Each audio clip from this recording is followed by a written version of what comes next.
एगो नचनिए कारण पनिया के भुलाई।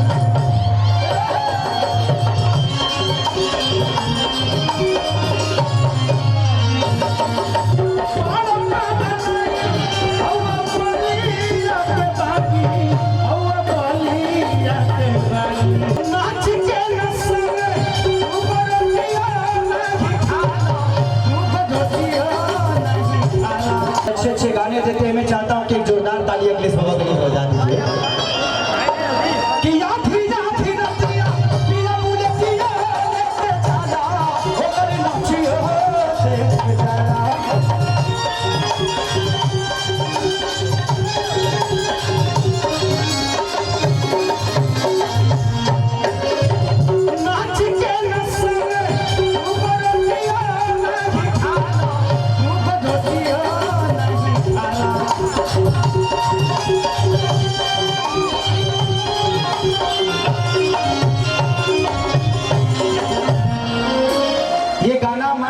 हमारे राघवेंद्र भैया के सौजन्य से मैं टीम कंपनी के लिए गाया था और सपना चौहान के जीवन की पहली भोजपुरी गाना थी। आज कम से कम 350 मिलियन आप लोगों ने देखा। कैमरा लगावे नहीं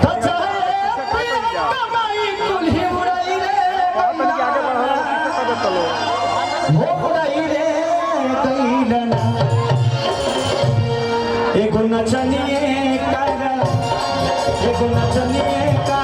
पनिया के भुलाई।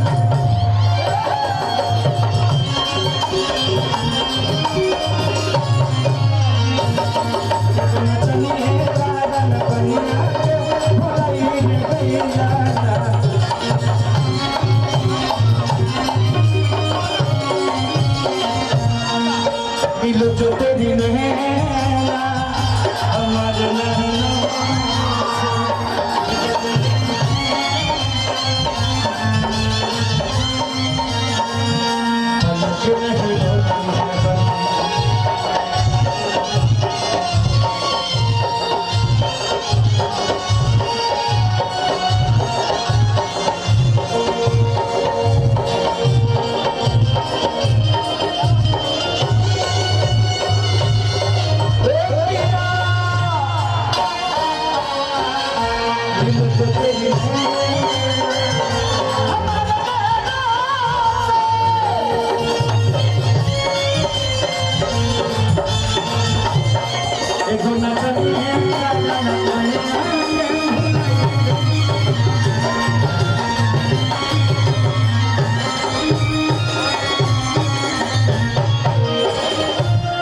औरतिया कहती है कि छोड़ी के गईला लागल बाबा देखी या मैं आगी। छात्र शक्ति के झावर सिंह भैया की तरफ से बहुत पुरस्कार। भगवान से प्रार्थना करते हैं तहार ऐसे बढ़हन मोटाई तो हमार हो गई कि छोड़ी के जाल राजा लागे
चौहान तो सबको प्यार और आशीर्वाद देके जाइएगा।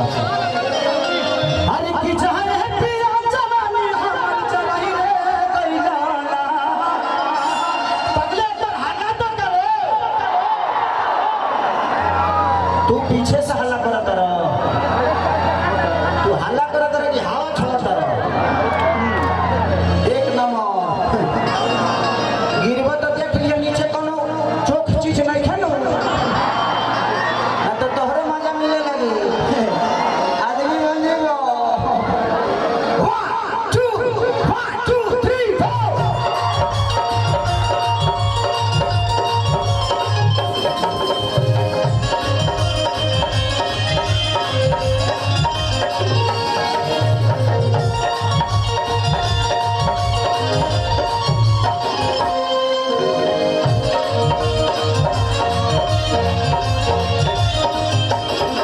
अरे जाए पिया जवानी हमर चलाई रे गइलाना,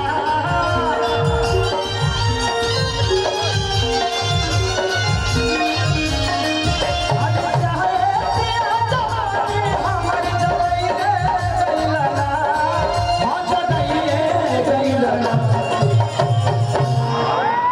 तो माही मनीषा ये दोनों बच्ची के बारे में क्या बोलोगे? ए भैया आज जब करते रहे यार। सच पूछिए तो लोग कहते हैं ना कि बेटा होगा तो कमा के खिलाएगा।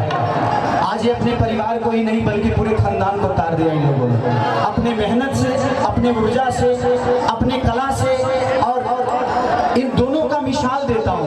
जब भी बलिया के धरती पे आते हैं, मेरा गाँव तो बगले में है, तो मुझे कभी ये महसूस आप लोगों ने नहीं होने दिया कि खेसारी आपके घर का बेटा नहीं है। हमारे बड़े भाई राघवेंद्र भैया जिनके सौजन्य से कार्यक्रम हमेशा, और मेरे बड़े भाई उमा शंकर सिंह जी, आज हमने के भतीजा के रिसेप्शन में बने जा